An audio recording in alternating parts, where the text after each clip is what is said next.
What up, people? Crack Lemonade here, and gonna talk about the game that is on the expensive end of the spectrum today. This is a game that I learned about from a song, from Del the Funky Homo Sapien on his album Both Sides of the Brain, called Protoculture, where he does a song about games.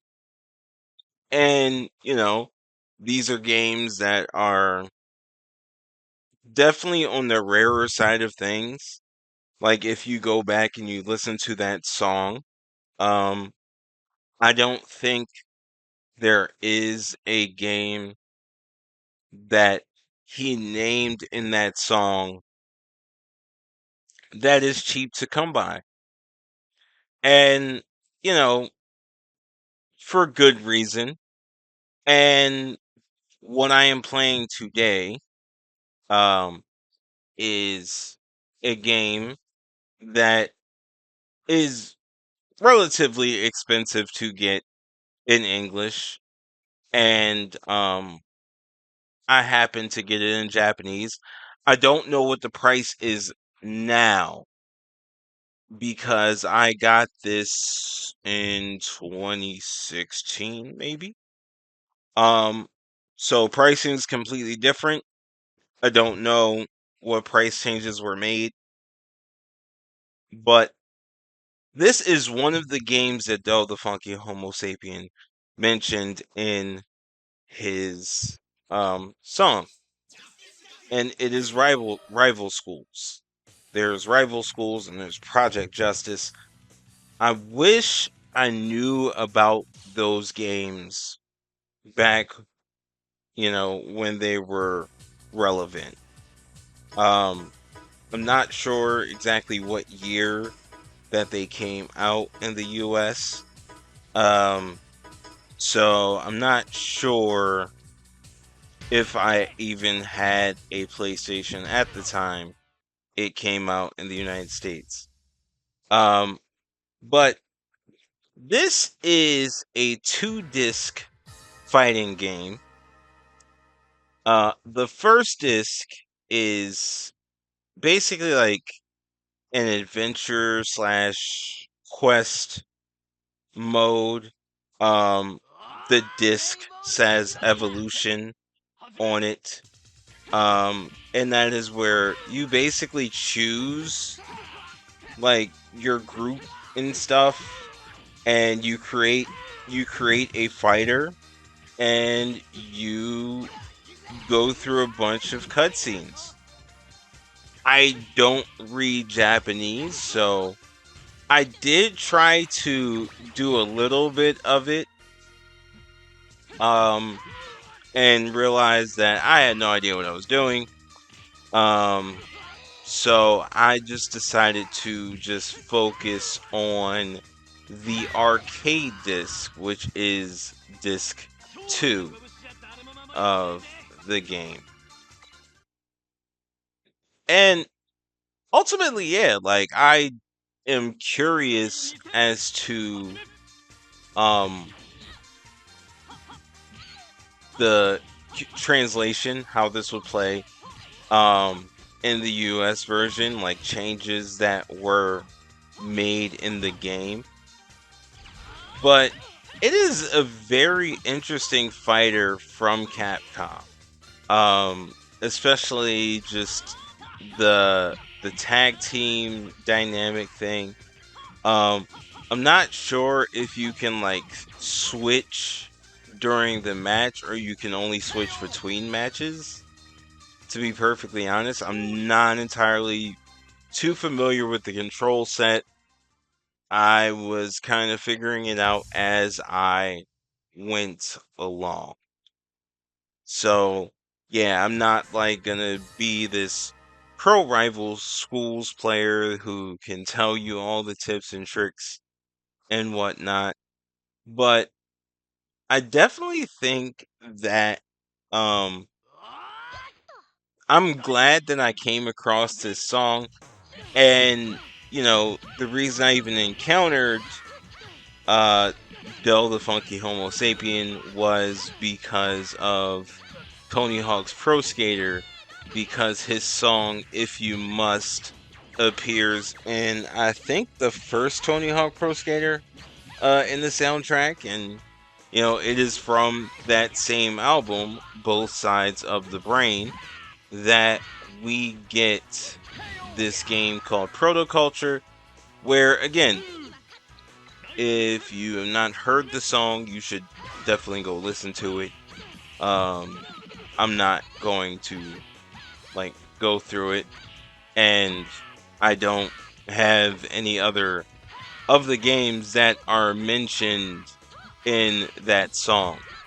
I do wish that, again, I came across Del the Funky Homo Sapien earlier in life, and I came across that song earlier in life, because I probably would have scooped at least the PlayStation games, or at least looked into them earlier if I heard this. Um, Overall, I think this is a fun game, a series that probably should, since they're doing the re-releases on the PS5, and some remasters. So I heard that they're doing, I'm not sure if Tomba is going to be remastered, but it is coming out to the PlayStation Store in August. So that is something I'm kind of hyped about, because Tomba is one of those games that I always wanted to play, because I had a demo disc with Tomba on it. And I'm not sure if it's a PlayStation Underground disc. I would actually literally have to look into it. Um but I remember specifically there is a demo disc with Tomba on it, and you get to play a good portion of the game, and it is kind of fun. So that, and Klonoa is the other game that I always wanted to play as a kid, but um it I don't know if yeah, I assume that it just did not do well, because the pricing for it was out of control for a while. And I do have I have an Electronic Gaming Monthly around here somewhere from I think 2001, saying that a copy of Klonoa was selling for 150 on eBay, back then. So yeah, that game was always unaffordable. So yeah, no, this game could do the remaster treatment that they gave Tomb Raider or Klonoa. Um, I I mentioned Tomba because I don't know if they're doing a actual remaster, or if it's just Tomba for the PS1 coming out on the PS5, which I don't have a problem with either way, due to the unaffordability of that game, and the fact that I have only had Tomba on Virtual Console for the PS3. So I would love to have it accessible on another system, since I don't really touch my PS3 that often anymore. And ultimately, hopefully that's what's going on. Hopefully that's what um is happening. I would be completely fine if it's just the original PlayStation Tomba, And anybody who knows a little bit better, I don't really look I don't look into games that I'm like for sure going to buy, because I don't want to um build expectations for them to get destroyed later. So I just kind of like, I see something's coming out, I'm like, cool, it comes out, I buy it. I don't really watch trailers or anything. Um and the only real time that I will look at a gameplay trailer is if it's something that I am unsure of, or I don't know anything about, and I don't know if it is something I should buy. But Rival Schools, I would say Del the Funky Homo Sapien was absolutely right to include this song. I mean, to include this game in his song. Include this song in his game. That'd be dope. Um, but at the same time, it's not easily accessible. Um, I'm not like, I do not necessarily condone emulation. I do not disavow emulation. I'm just saying, if you are a person who purchases used games, uh Rival Schools and especially Project Justice are not on the affordable ends of the spectrum when it comes to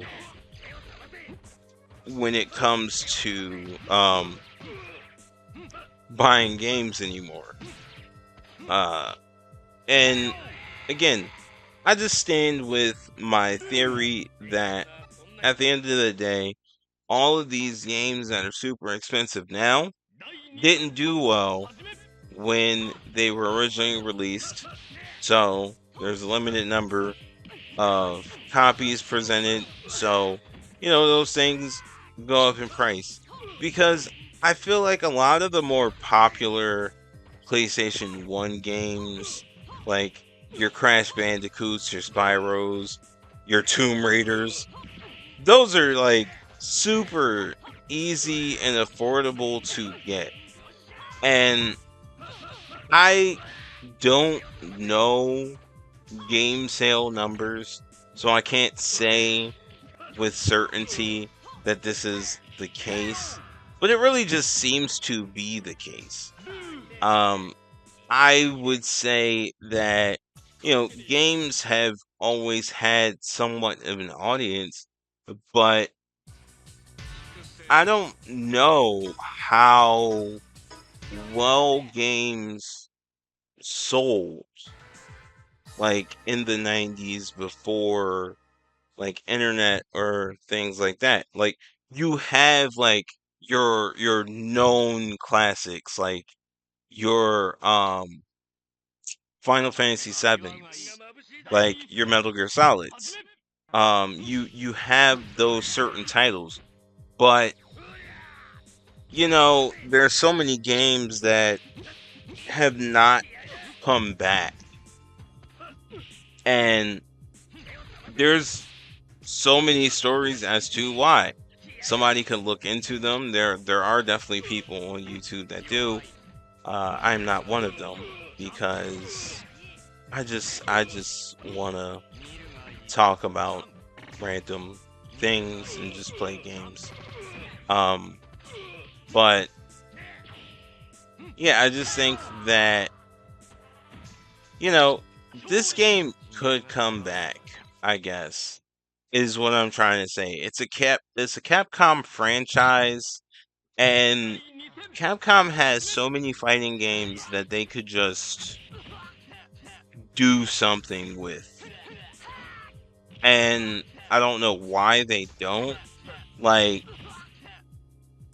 I don't know. Like, I don't know if they've done another Darkstalkers game since, like, Yeah, I don't know.